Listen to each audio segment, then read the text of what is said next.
To a new episode of the Superpowered Fancast.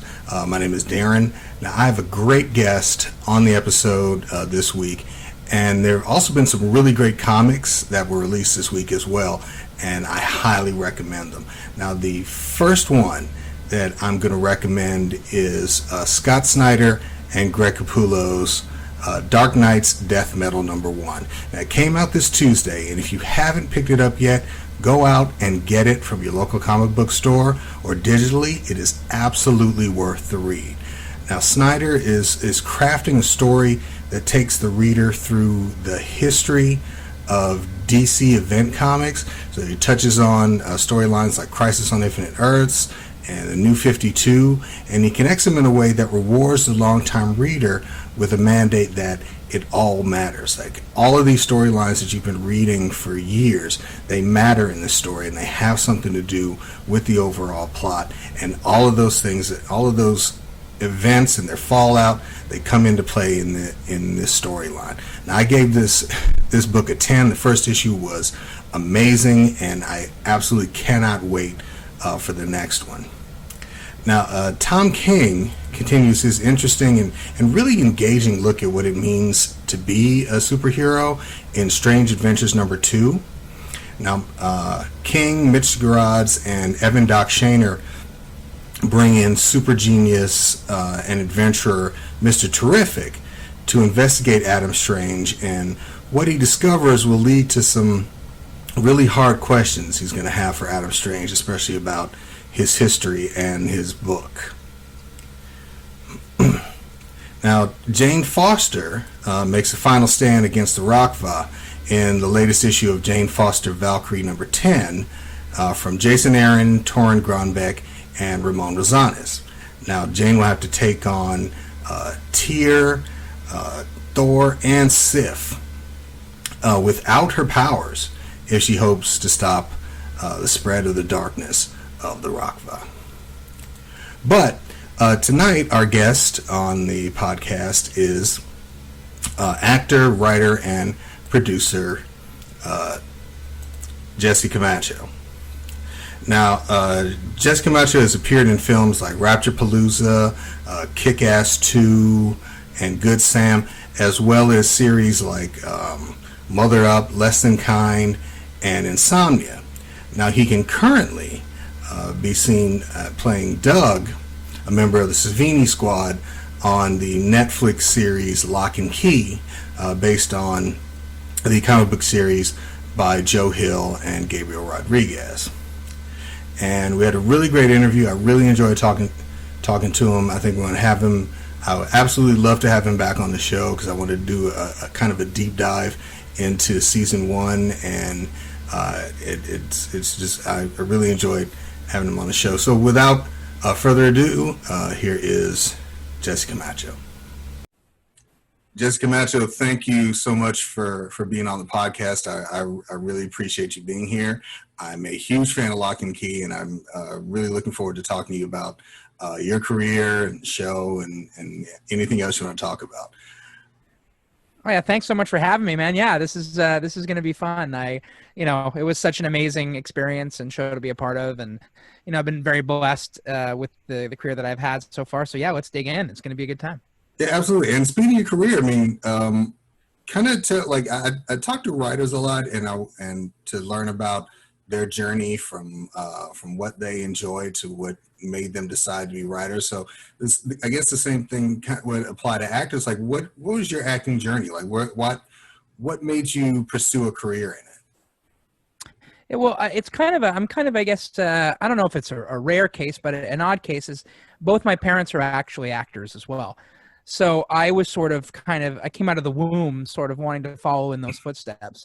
And even when I was a kid, just like seeing my parents on TV and, going to visit them on sets and stuff, it really just is something that I felt a passion for and a connection to from quite a young age.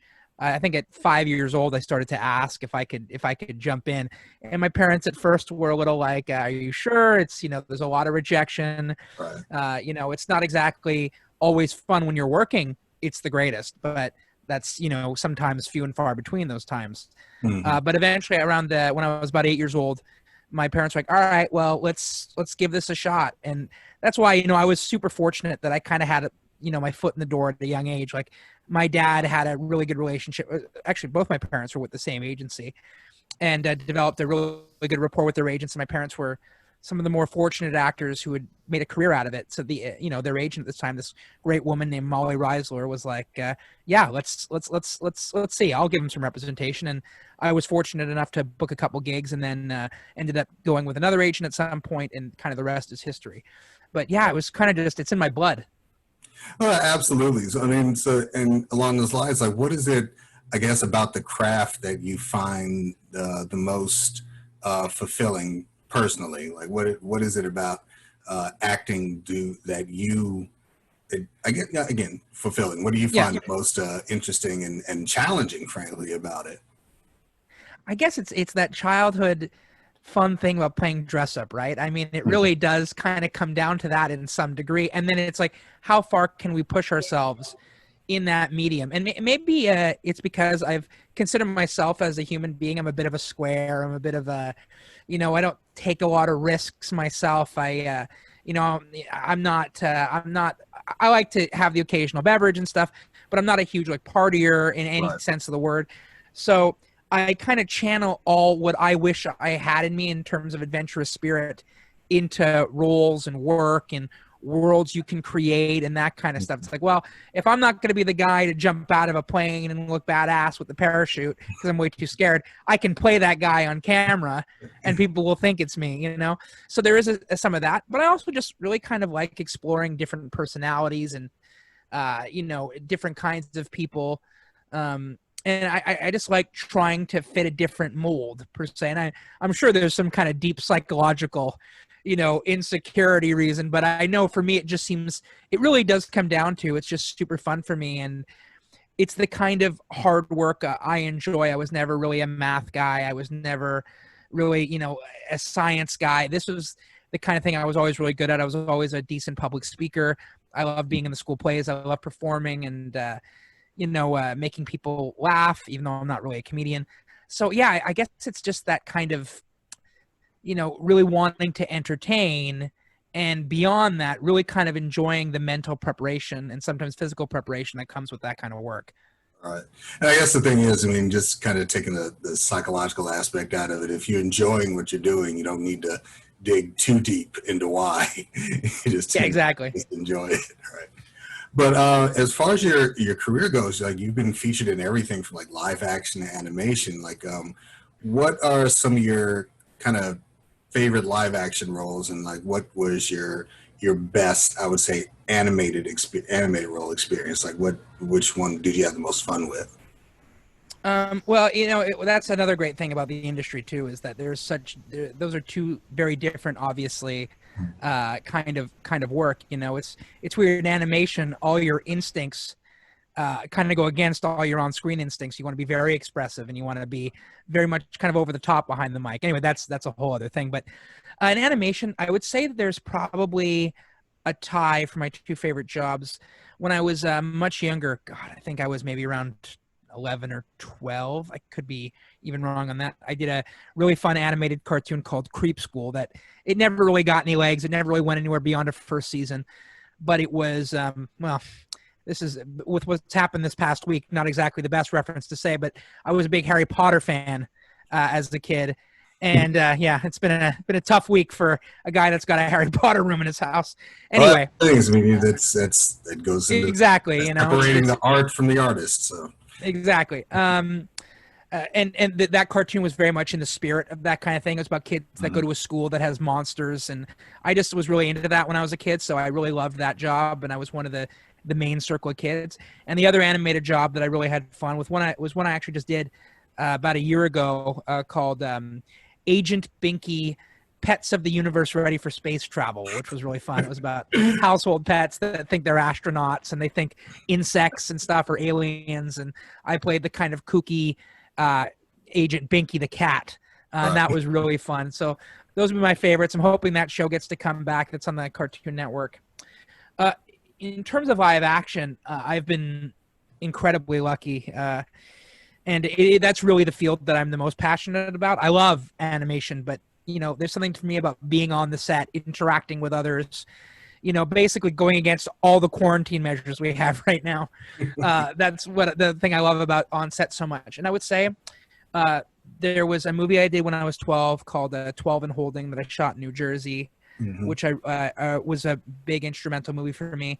And then besides Locke Key, the biggest one that I felt really shaped me as a person and an actor was a Canadian sitcom I was on called Less Than Kind, where my character was sort of the central figure.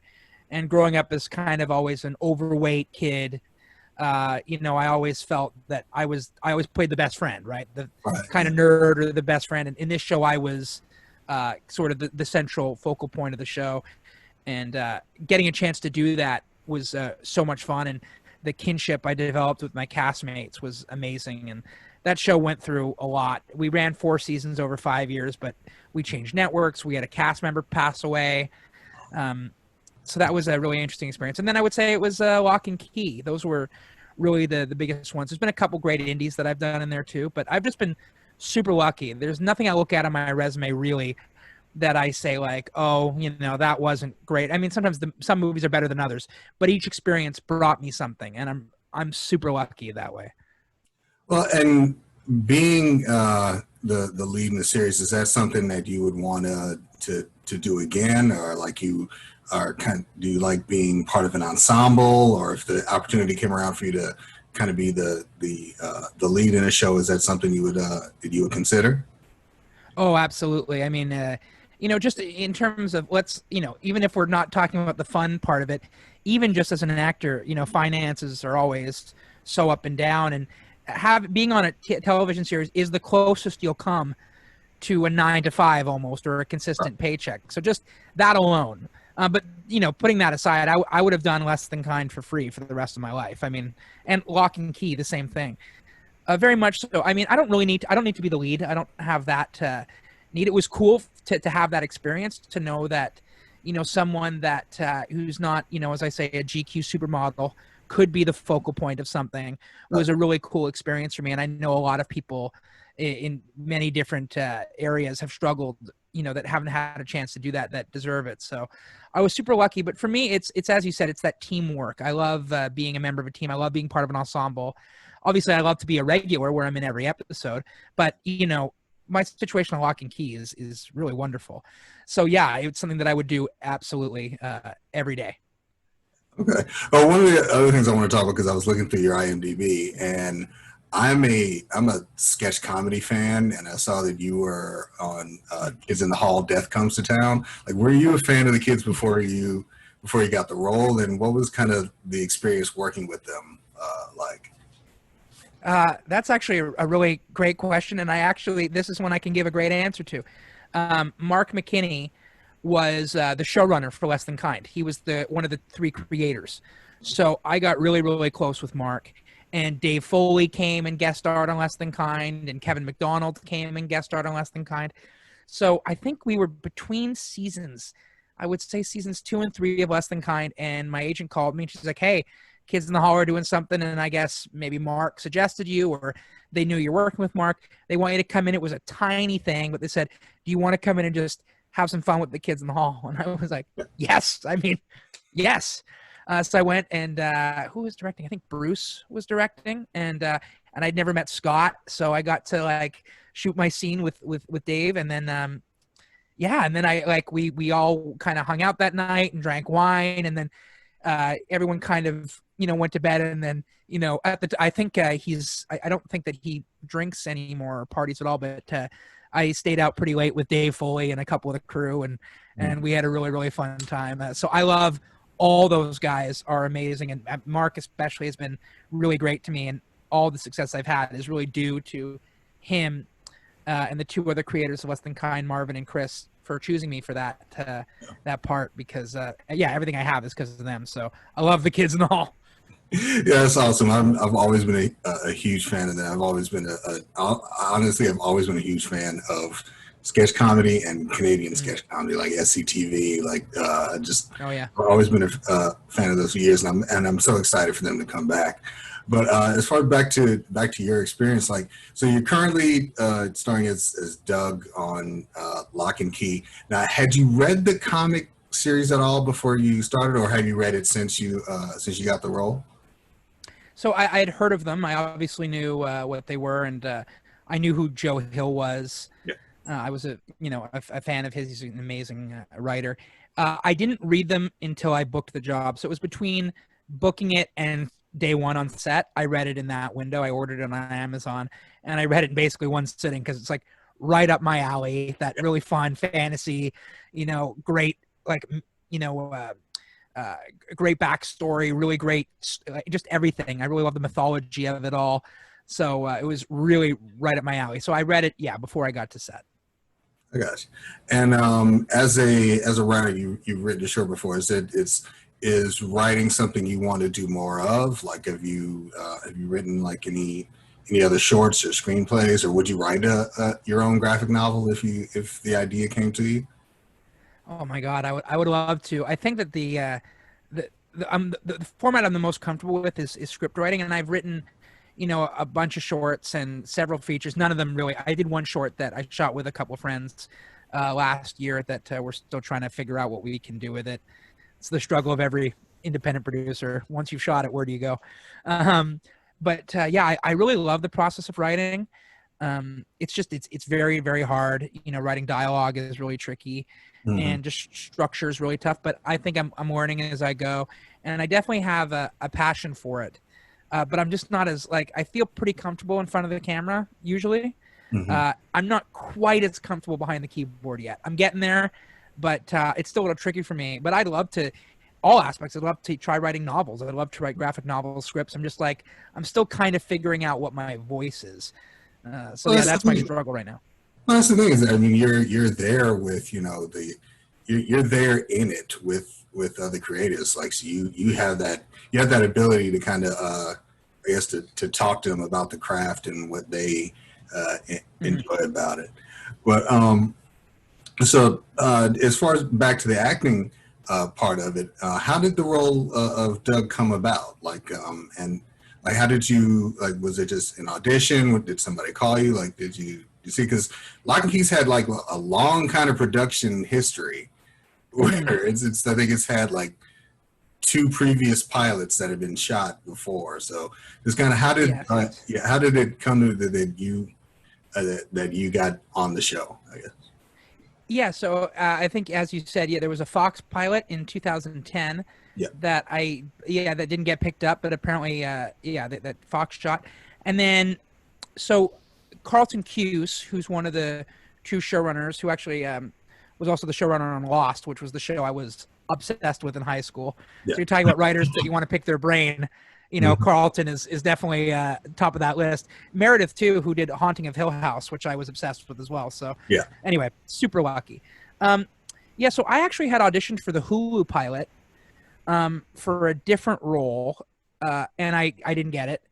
And then about a year later, I got the new sides for the role of Doug, and I said, oh, is this the same show? Is it different? She goes, no. My agent said it's been moved over to Netflix now. They're kind of reimagining it. I think they were softening it a little bit, making it kind of more accessible to a broader audience. Mhm. And it was, for this role, Doug, who's this horror movie nerd that's kind of sarcastic and all this stuff. Mhm. And I go, well, that's me. I mean, this is pretty perfect. And the audition sides were kind of all of Doug's scenes in episodes, the whole Savini squad, all our scenes in episodes 1 and 2. So I remember I went to the store, I bought a little baggie of Goldfish crackers, and I wore my Pennywise the Clown t-shirt to show my horror fan, mind. And I just went in and I did the scene while eating Goldfish crackers, and I kind of went, all right, well, let's see. I thought I might have been a little too old. I'm shouldn't say my age, but I'm 29 now, and I'm the character's 16, 17. So I said, okay. And then, about a week later, they called back and they said, yeah, you're the guy. So it was really kind of a surreal, crazy, and dream come true. So, are you? I mean, as a member of the Savini squad, and were you a fan of Tom Savini and horror before that, or did you become educated about the man himself, the legend himself, in the midst of taking the role? It's a bit of both. I definitely knew who he was, and I admired his work. I am a big horror fan. I do love horror films. I was more of a no. I would say I was a fan of his, but like I was obsessed with like things like Scream. Scream was a movie, or that whole series. My friend Alex and we watch it every year on his birthday. We watch at least the first two, and then we try to watch 3 and 4, but we end up kind of falling asleep because at that point it's usually 1 in the morning or whatever it is. Right. But yeah, I've always been a huge horror film fan, and I've always been an admirer of Tom Savini's. But then when I booked it, I said I should really check out more of this guy's work. And I mean, he was a trailblazer. Yeah. The stuff that he did was just incredible, and it's still like a lot of his stuff is still used to this day because he's just such a genius. And I mean, he's still going, and he was kind enough to do a cameo on Lock and Key. We were bummed we didn't get to meet him, but yeah. So it was a bit of both. All right, that's awesome. So I mean, and along the same lines, like, is there anything, because Locke Key has been picked up for a second season, which I'm grateful for, because I'm a huge fan of the series.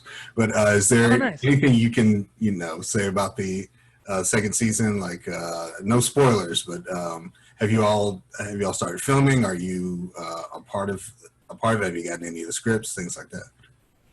So I can say a lot without really giving any information because I don't really have any. I know that when I went down to LA for the premiere back in February, when we were all still allowed to be out and about, I was lucky enough that Meredith and Carlton said, "Why don't you come by the writers' room? They all want to meet you." And it's like, oh, that seems like a promising sign, because in the first season everyone was so incredibly warm and kind and welcoming to me. They treated me as if I was one of the Locks. Like, we were all treated super well.